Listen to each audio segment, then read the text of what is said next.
Nasa ating pong linya sa pagkakataon po ito ang ating suking constitutional law expert at ating Pangulo po ng Integrated Bar of the Philippines, si Attorney Domingo Ion Cayosa. Attorney Cayosa, kumusta ka na? Magandang umaga, si Orly Tinida dito sa Double B. Morning, Orly. Good morning sa ating mga kababayan. Ayan, okay. Na-just lang ho namin ng... Malinaw niyo ho ba ako naririnig, Attorney Cayosa? Malinaw Yun, naman. yun, okay. Ito kasing mga nakalipas na mga araw na merong ang hindi ko parang panibagong petition sa Supreme Court na sinususugan yung unang petisyon ng mga abogadong tulad ni Attorney Torion sa pag-question sa legalidad ng impeachment proceedings ng House Committee on Justice. Hindi ko lang alam kasi parang bihira akong makarinig ng ganito meron namang petition at yun nakasalukuyang tinatalakay ngayon ng korte, in this case ang Supreme Court, tapos may darating pang panibagong petition. Hindi ba parang usapin din niya ng 1-year bar rule? Pero magkagayon man, anong epekto ho nito? Ano ho ang pakahulugan po nito? Anong silbi nito sa kaisipan ng isang ordinaryong mamamayan, Attorney Cayosa? Ang simpleng nakikita lang natin sa ganyang ginagawa ng kampo ng Vice President, nagpapasaklolo uli sila sa Supreme Court. Opo.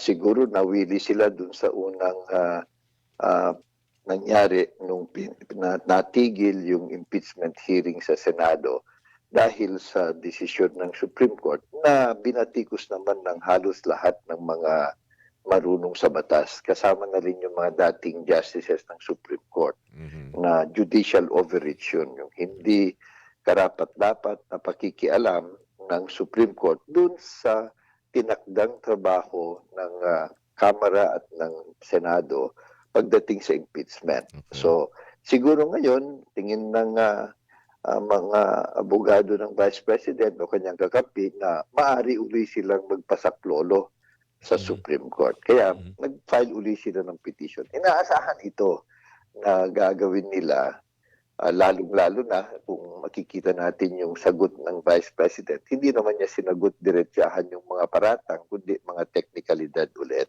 Okay. At yun ang tingin ng napakasimpleng pagtingin dyan. Of course, yung mga legalities nila ay nakikita rin ng mga abogado na mukhang kulang naman ang basehan at dapat hindi na muling makialam ang Supreme Court. So hindi na, ibig sabihin parang for show na lang ba yung additional petition na ating nasaksihan nung Biyernes? Well, hindi naman for sure, but baka sakali. Ang malilaw na ngayon, maganda naman at kaagad decision ng Supreme Court, not at the merits muna, pero yung request nila ng TRO, Temporary Restraining Order, yung bang patigilin muna yung pagsusuri ng House Committee on Justice. Hindi binigay ng Supreme Court yun sa kanila. Okay. Yan din. Maraming hindi nakakaunawa sa ginagawa ng House Committee on Justice. Ako aaminin ko kasi first time kong nakita ang ganitong gawain ng House Committee on Justice na talagang parang ang dating yung pagsusuri ng mga ebidensya kinakailangan detalyado. Ang sabi ng House Committee on Justice, yan ang naging laman ng desisyon nung nakaraan taon ng Supreme Court. So kinakailangan nilang sumunod. Tama na bang yung ganong klase ng pangunawa, Attorney Cayosa? Tama naman sapagkat yung Supreme Court mismo pinakailaman nga yung rules ng lower house at malinaw doon sinabi na dapat daw suriin ng mabuti at bigyan ng pagkakataon ang lahat. Yun ang ginagawa nila. At saka meron namang existing rules ang House Committee on Justice. So hindi rin, at yung rules na yan, importante ito, Orly, ginagamit na yan dun sa mga nakaraang, mga naunang impeachment. So halos pareho lang naman. Mas pinaigting pa ngayon dahil nga dun sa paglabas ng desisyon ng Supreme Court na kung saan pinayuan o nagsabi na kung ano-anong mga detalye ang dapat nandun. So, maingat, napansin natin, maingat din yung mga congressman kasi meron ng desisyon ng Supreme Court. Sinusunod nila, sinusuri nila para siguraduhin nila na meron ba sapat na basehan, yung mga testigo ba maninindigan talaga, yung mga ebidensya ba nandyan, Mm. Para sa ganun, kung magpasya sila na botohan na dalhin ito sa Senado Mm. at sila maging prosecutor, meron naman silang reasonable certainty na mapapatunayan nila yung mga paratang. Yun ang nangyayari ngayon. Mm. Investigation lang ko, parang preliminary investigation Mm. sa piskalya, yung ginagawa ng House of Iyan. Representatives. Okay. Diyan ko sususugan, Attorney Cayosa. Trabaho ng piskalya. Ganun ba ang umiiral ngayon sa House Committee on Justice? Kasi parang ang dating, mini trial. Kukuha na ng ebidensya ito, kukuha ng ebidensya, tapos tatawagin sa investigasyon, tapos magtatanong upon the receipt ng mga dokumento, yung mga ducis tecum, ducis testificandum, kung ano-ano yon, and magkakaroon ng pagtatanong. Ang dating tuloy, kulo na lang magdesisyon ang ginagawa ng House Committee on Justice, Attorney Cayosa.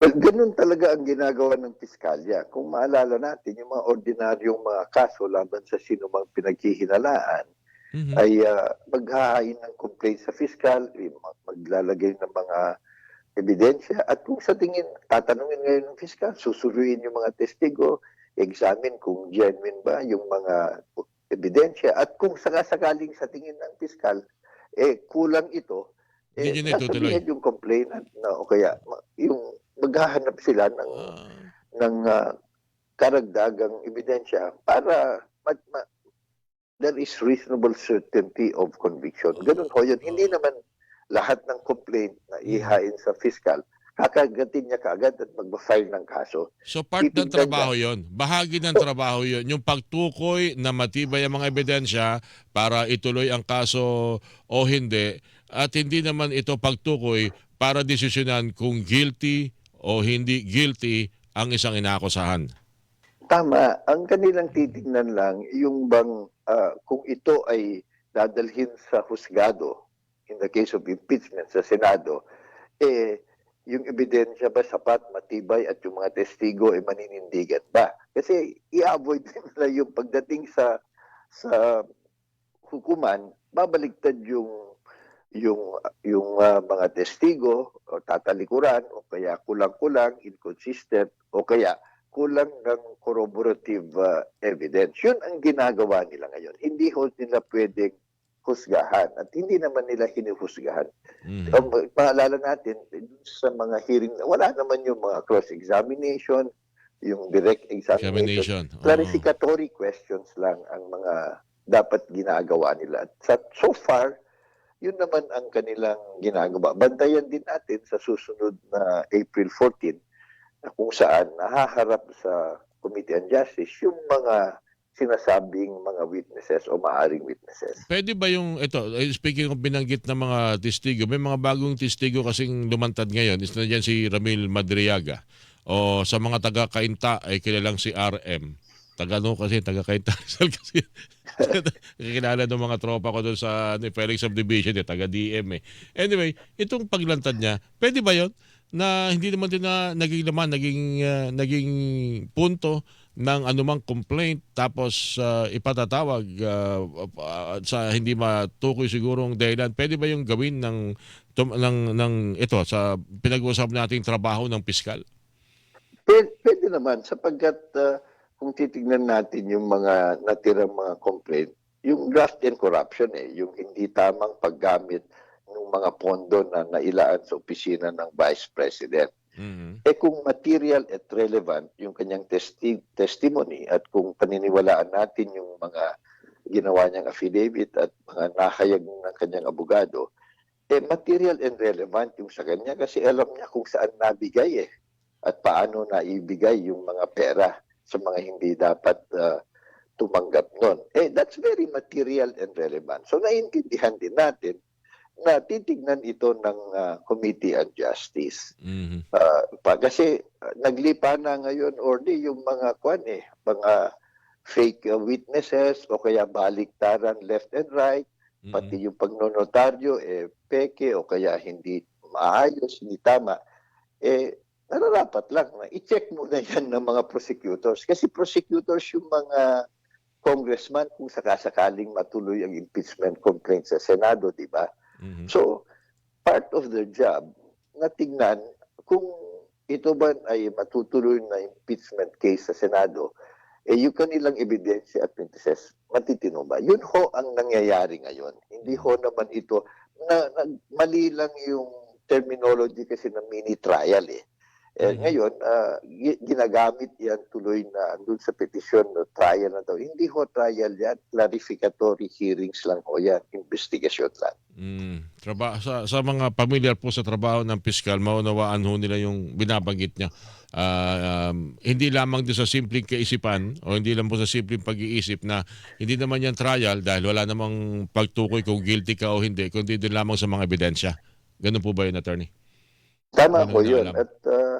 At maganda na linilinaw ninyo kasi kung minsan naglipa na din Nako, yung mga dami fake vloggers news na ngayon. kanyang Oo, mga opinion. yung iba nga At ayaw kayong marinig. Pero yun, bukod sa maganda na. bukod sa talagang kabisado ang konstitusyon, si Atty. Cayosa, parang kami ho, umaga pa lang gising na. Attorney.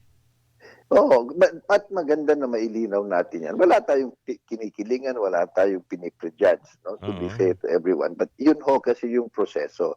At malinaw din ho sa konstitusyon kasi na ang poder, responsibilidad at kapangyarihan sa impeachment, wala ho sa Supreme Court.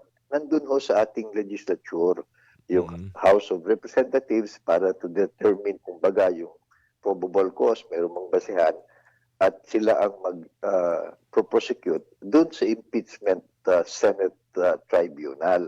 Wala ho yan sa Supreme Court. Pero ngayon ulit, tumatakbo sila. Nung una, sabi nila, sige, fight tayo, maglabasan ng katotohanan, ebidensya. Ngayon, hindi na. Takbo uli sa Supreme Court, pinapahinto uli. Ito yung proseso na para malaman nating lahat ng taong bayan, may katuturan ba yung complaint? May mananagot ba? Sapat bang ebidensya? Ano bang katotohanan? Yun lang ho ang sinasabi. At ang may poder nito, mga elected politicians natin, hindi ho yung Supreme Court. So sana, hindi uli mangyari yung nangyari nung last year na talagang isa sa mga pinaka-criticized na desisyon ng Supreme Court. Alright. Isang tanong na lang, Attorney Cayosa, para patas din naman. Yung bukod dito sa confidential fund issue, marami pa rin talaga sa atin na gustong laging nakatutok at may update dun sa flood control controversy o scam. Meron lang kasing mga ilang, ako sa tingin ko, personally, Attorney Cayosa, siguro dapat ding bigyan ng bigat yung statement nung yung mga dating bodyguard ni Saldico. Kaya lang talagang siyempre sa sobrang init ng sitwasyon marahil at ng talakayan, minsan parang question at titingnang maigi kung talagang matibay yung pinanggagalingan ng kanilang mga testimonya para may habol kung sino man yung dapat na iniimbestigahan ngayon. Kasi ongoing yung ngayon, mga kapuso, ongoing yung ngayon ang investigasyon po dyan ng Sandigan Bayan ng paglilitis po. Hindi ho totoo na wala pang kinakasuhan. May mga kinasuhan at ongoing na ho ang trial sa Sandigan Bayan. Attorney kayo sa may bigat din ba na siguro dapat na i-consider dun sa statement ng mga dating bodyguard ni Saldico?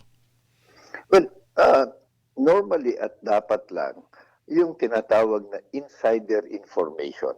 Yung mga empleyado kasama mo, trusted mo, o inuutusan mo, kasangkot dun sa in one way or the other or one aspect or another dun sa krimen, napaka-importante niyan. Yung mga bagman, mga staff, mga empleyado, mga security, ng sinuman, kasama na si Zaldico, si Vice President, sinuman, mabigat yan. Kasi nga, insider information They have access to information. Pero So, yung mga mabigat pahayag yan. nila is another thing. Yung mga kanilang ibibigay at i-share na information, ibang usapin ho talaga yon. Kaya nga mas maganda talaga na nasusuri ito at naiimbestigahan Attorney Cayosa. Tama. Kaya nga, kailangan investigahan yan. Si Madiaga, yun yung mga 18 na Marines. So, dapat yung mga abogado din na naglalabas ng ganyang mga ebidensya, maingat. Kasi kung minsan, kahit totoo yung sinasabi ng ilan, kung nahaluan ng hindi accurate, nababahiran tuloy ang buo. Tama po. Diba? So, nakakalusot yung may sala kasi nga, ito yung ginagawa ngayon yung naglalabas ng reasonable doubt. Yung para bang isang balde ng kuwan, ng tubig na malinis, malinaw.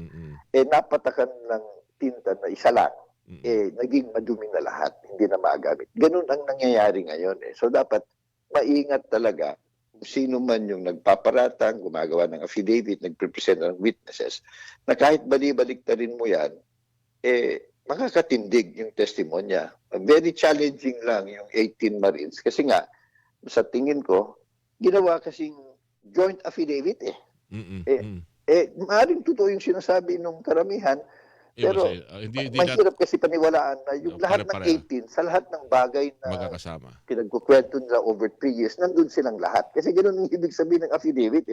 Lahat ng punto nung nakasulat sa pinirmahan mo, alam mo, by your own knowledge. Medyo humina tuloy. Sayang. Sayang. Anyway, dapat maganda rin. Pero pwede pa rin siguro ituloy yan. May pagkakataon naman kasi iniisa-isa sila ngayon ng NBI. Di kwento pa rin nila yung katotohanan. Anyway, from their own personal point of view. Huwag na yung silang lahat kasi talagang mahirap at nasilimuot na patindigin yan kasi it is very unnatural at impossible na 18 na tao nandun sa lahat ng lugar, lahat ng pagkakataon, dun sa salaysay nila ng covers, I think, 3 years. So, medyo nagkamali doon procedurally. Hopefully, makorek nila. Anyway, attorney, pareho ka nung abogado na kausap ko nitong weekend. Minsan talaga ang katotohanan depende sa, kumbaga sa tao, depende kung anong klaseng damit ang babagay sa kanya. Pag sinobrahan mo tuloy, parang hindi na nga, hindi paniwala yung tao. Anyway, ang gusto lang naman natin dito lahat po ay lumabas ang katotohanan. Kaya nga kahit papaano, may magandang pahayag ang ombudsman na pati sina dating Speaker Martin Romualdez at dating Senate President Jesus Escudero ay mukhang napaplano, nakatakda o pinaplanong sampahan din ng kasong plunder kaugnay po nitong usapin pong ito. Well, makalaman ho natin lahat ito at lahat po kung pwedeng tingnan, imbisigan, maimbisigan, pare-pareho, walang maitatago. Attorney Cayasa, maraming salamat sa pag-share po ng impormasyon niya para sa ating pong mga kababayan, mga kapusong nakikinig at bukas ang isipan. Yung mga sarado na, wala ho kaming magagawa dyan ni Attorney Cayasa po sa inyo. Matinding sakit na yan. Attorney Cayasa, thank you ha. Maraming salamat. Magandang umaga ho sa lahat. Good morning po. Constitutional law expert, past president, integrated bar of the Philippines, Attorney Domingo Cayasa, mga kapuso, ang inyo pong napakinggan. Wow! Hilingan, walang pinopro.